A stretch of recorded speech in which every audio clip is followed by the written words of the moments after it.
Good morning. आज मैं आपको चेहरे पर या पोर्ट्रेट पे किस तरह से अलग अलग तरह की नोज़ बना सकते हैं, या स्केचेस में भी यदि हमको नोज़ बनानी है तो हम किस तरह की नोज़ बना सकते हैं, तो नोज़ स्टडी कैसे की जाती है उसके बारे में बताती हूँ।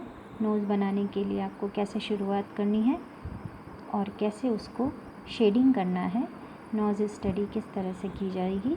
और नोज़ मैंने आपको पहले बताया था, जब पोर्ट्रेट का डिसेक्शन बताया था कि आप किस तरह से उसको डिवाइड करेंगे, आँखों के कितने बीच में नाक होनी चाहिए और कितनी लंबाई पर नाक चेहरे पे आती है। तो ये देखिए, यदि फ्रंट में नाक हमको बनानी है तो सबसे इजी जो सबसे आसान तरीका है, हम इस तरह से नाक की, यदि हमको सामने से नाक बनानी है, फ्रंट में से बनानी है, तो इस तरह से हम नाक की शेप को बनाएंगे। और ये इसके नोज़ल्स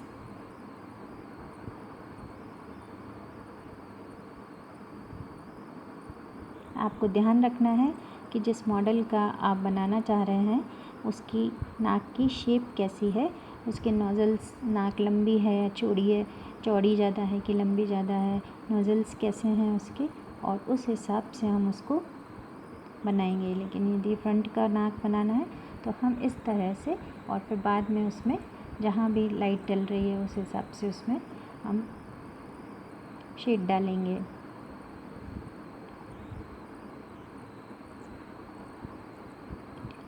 जब भी हम कोई सेंटर का पोस्चर लेते हैं और सेंटर में बनाते हैं तो मैंने आपको हमेशा बताया है कि आप एक सेंटर लाइन डाल लीजिए, उससे पता चल जाता है कि दोनों तरफ के जो साइड्स हैं वो बिल्कुल बराबर हैं कि नहीं है, और सेंटर में वो बिल्कुल सेंटर में आ रहा है कि नहीं आ रहा है। इससे हमें सुविधा भी हो जाती है और हमारा जो पोर्ट्रेट बनता है वो बहुत अच्छा बनता है। और एक और तरीका मैंने आपको बताया था कि जब भी आप बनाएं तो एक ब्लॉक बना लें।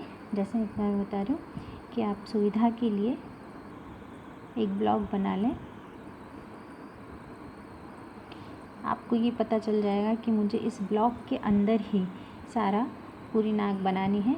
तो जितनी लंबाई और चौड़ाई हम नाप से लेते हैं, नाप लेने का तरीका भी आप लोग जानते हैं, तो नाप से जितनी लंबाई और चौड़ाई हम लेते हैं उतनी लंबाई चौड़ाई का हम ब्लॉक बना लेंगे और फिर उसके हिसाब से हमको नाक बनानी है। देखिए, सेंटर की एक नाक और मैं बना के बताती हूँ। इसमें कई बार क्या होता है कि जो नोज़ल्स होती हैं वो बहुत छोटी होती हैं, पतली होती हैं। जिस तरह की भी मॉडल की नोज़ल्स हैं आपको दिखाई दे रही है, उस तरह से आप उसको बनाएंगे और फिर उसमें उसे इस तरह से, क्योंकि ये सबसे डार्क भाग होता है, डीप में होता है, गहराई होती है इसमें, इसलिए इसको डार्क कर देते हैं। और ऊपर वाला ये जो हिस्सा है, ये जैसा हमको दिखाई दे रहा है, जहाँ हमको लाइट दिखाई दे रही है, जिस साइड हमको नाक पे लाइट दिखाई दे रही है, हम उस साइड लाइट डालेंगे और बाकी जगह हमको डार्क दिखाना होगा। देखिए, जनरली नाक की जो फ्रंट होता है, नाक का जो फ्रंट भाग होता है, सबसे टिप होती है, वो चमकता है हमेशा, क्योंकि वो उठा हुआ होता है। तो जब वो उठा हुआ होता है तो उस हिस्से को हमें सबसे लाइट बनाना चाहिए। ऐसे ही जो ये नोज़ल्स होती हैं, नोज़ल्स का जो ये हिस्सा होता है ये भी हमेशा उठा हुआ होता है, तो ये भी हमें उभरा हुआ बनाने के लिए लाइट बनाना चाहिए हमेशा। तो इस तरह से देखिए, जैसे भी हमको दिख रहा है हम उसकी स्टडी करते जाएंगे और बनाते जाएंगे। एक और तरीका, कुछ आप यदि ऐसा नहीं बना सकते तो कुछ आप ज्योमेट्रिकल स्टाइल में बना सकते हैं। ज्यामितीय आकार से उसको डिवाइड कर लीजिए। ज्यामितीय आकार से डिवाइड करने में आपको सुविधा हो जाएगी। इस तरह से आप इसे ज्यामितीय आकार में डिवाइड कर लीजिए। ये आपका डार्क वाला पोर्शन आ जाएगा। पहले आप आउटलाइन बनाना सीखेंगे अलग अलग तरह की नाक की, उसके बाद में फिर आप उसकी डीप स्टडी करेंगे। देखिए,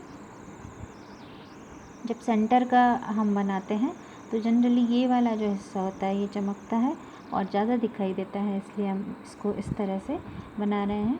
और ये जो है ये डीप में चला जाता है, इसलिए इसको शेड डाल के बनाया जाता है। यदि रैपिड स्केच की तरह आपको बनाना है तो आप कुछ भी मत करिए, सिर्फ इस तरह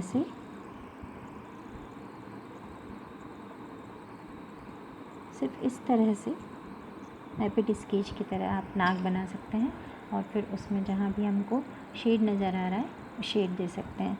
देखिए अब मैं कुछ आपको साइड की नाक्स कैसे बना सकते हैं, साइड नोज़ कैसे बनती है ये दिखाती हूँ।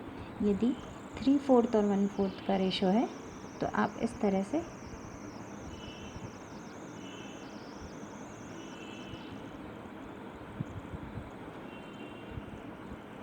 जो इस साइड की होगी आप फिर से एक सेंटर लाइन डालिए, कि सेंटर लाइन डालने से हमें पता चल जाता है कि ये 3/4 और 1/4 है या इससे ज़्यादा कम है।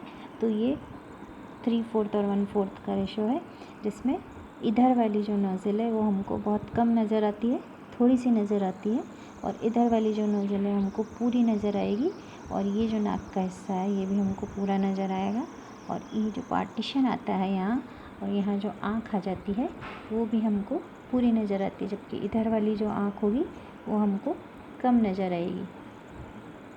पोर्ट्रेट का पार्टीशन जब मैंने आपको बताया था तो ये बात बताई थी कि जब साइड वाली फेस बनाएंगे तो हमें जिस तरफ से ये दिखाई देगा उस तरफ की आँख हमें छोटी नज़र आएगी।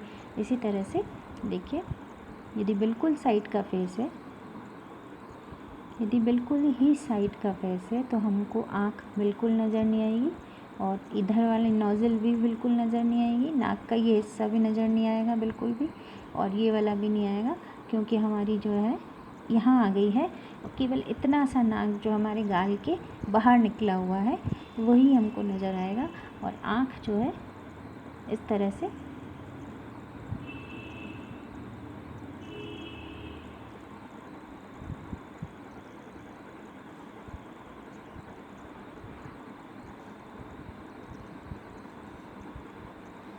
इस तरह से इस साइड वाली नाक बनेगी।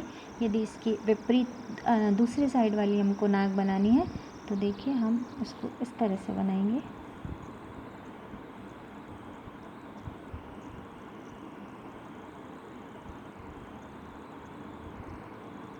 इधर भी ये वाली जो साइड है नाक की ये कम नज़र आएगी जितनी ये आँख नज़र आएगी। ये सब आप सेंटर लाइन डाल के देखेंगे, जैसे ही आप सेंटर लाइन डालेंगे वैसे ही आपको पता चल जाएगा कि इधर वाला इतना कितना बनाना है, और इधर वाला ये जो है थोड़ा सा तिरछा हो जाएगा, क्योंकि ये 3 डायमेंशन में चला जाता है इसलिए हल्का सा तिरछा हो जाएगा।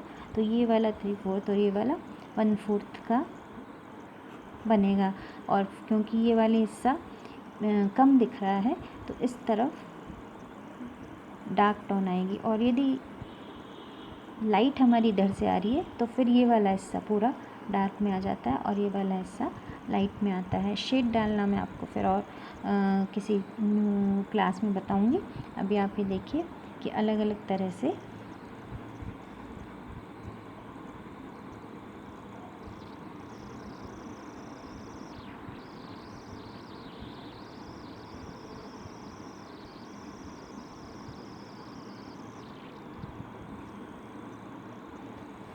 देखिए